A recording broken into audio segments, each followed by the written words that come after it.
So if you have ever wanted to host a Git server, then here's how you can do it. Because I don't know, people want to have their own stuff sometimes, like their own Git server, like their own OS, like I did, and their own everything. Right? And yeah, today we'll be making our own Git server, and I will be making the Git server on my computer, on the host machine, the one that I'm recording on, and I'll be cloning the repository in a virtual machine.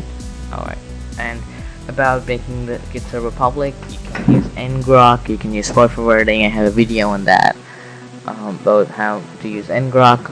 I'll link that video in the description. Alright, so now I'm going to make a Git server repository, whatever. So cd/srv, and here I already have a folder called Git, and I'm going to do a sudo rm this one because I'm going to make a new one.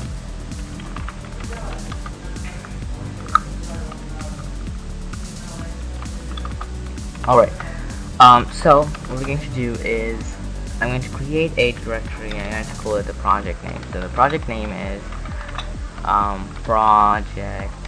I'm going to call it project.git, and what I'm going to do is I'm going to cd to that thing. I'm going to do git init --. So that's going to make it this as a .git. Make the sudo there. There we go. And what we're going to do now is I'm going to change the permission. So usually only sudo has permissions to write, but you want to give your client a permission, and the client user is going to be, I'm going to create a user for that. So let me do sudo user add. I already have a user called gitbook, so I'm going to delete it for now, and I'm going to do sudo user add gitbook. So that is going to be our user, and after that what we can do is sudo chown gitbook. So I'm going to give this ownership to gitbook. And yeah, so gitbook can push and write to, read and write to this repository. Now I would have to turn on the SSH daemon, so we're going to do sudo -s if you're on Arch Linux. On Ubuntu or Debian based, they use apt, it's OpenSSH server. So let me install OpenSSH, it's one package in Arch. There we go. Now we're going to do sudo systemctl enable --now sshd, and then we can do status to see if it's running. Yep, and it's listening on port 22. That's important for us. What we're going to do now is we are going to get an IP address. So my local IP is this 192.100, and if I want to make this public, I can use ngrok on port 22, but the ngrok domain is going to be very long. It takes a while, so yeah, this very long thing, so I'm not going to type that manually. I'd rather use my local IP. So let me go back to that thing and let me do IPA. Now I have the IP. What I'm going to do now, this is the client. Okay, this is a normie user using the client, not normie, but any user using the client.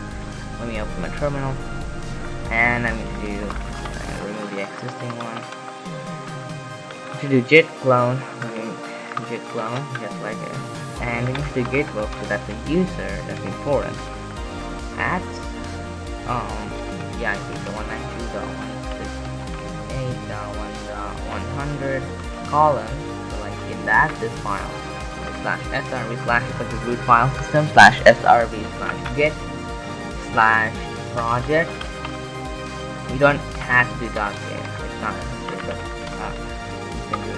You can put that if you want. And now I need to get the password. So I actually didn't put the password, so let me actually do the password. I'm gonna set the password, and alright, could not be entered into home/gitbook. No such file or directory. Okay, it's fine, but we do have the thing. Yep, and now I'm going to touch a file here. Also, to monitor the changes, you cannot use project.git to see the changes. It's just going to show you all of the git files. So what I'm going to do is I'm going to go into another thing. I'm going to arm just in case. and I have to clone that here. So I'm going to git clone slash srv slash project. You can use the direct root file system because you're not you're not connecting to a different server. You're using your own computer, so you just do this, and now you can monitor the same changes. You have to change git pull. You can add a hook, so like whenever the .git is changed, you can pull this. But yeah, for now we're just going to manually pull. Now you need to do git add dot git commit dash m cool, and then I need to do git push. So that's going to add the password again. To fail to push some reps. I guess my password is wrong.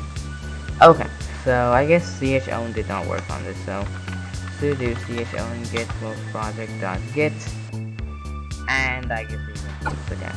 And let's go g. Boom. It doesn't work. Slash project dot git.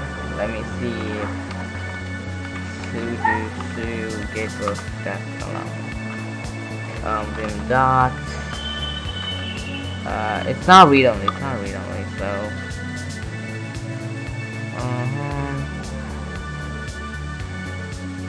That is personally information wrong because. Yeah, we should just do chmod, I guess. But chmod 755. Yep. Gateweb is not in the cdverse file. I'm sorry. I'm extremely sorry. But yeah, let me use it. I'll do that again. Sudo chmod 755. Yeah, this one's project again. I guess chown has a recursive option. /-r doesn't exist.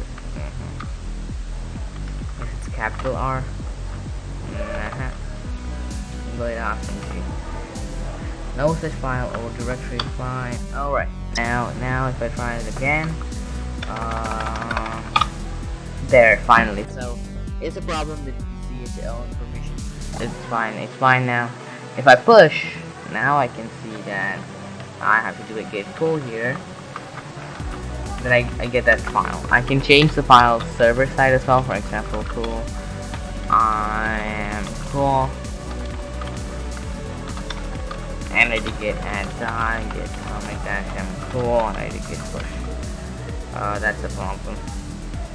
I do not have permissions for that. Let me cd into. I'm going to give a queue of permissions.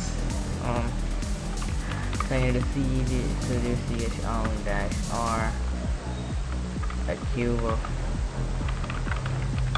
missions stream. That should do. But that also means that I can't push here.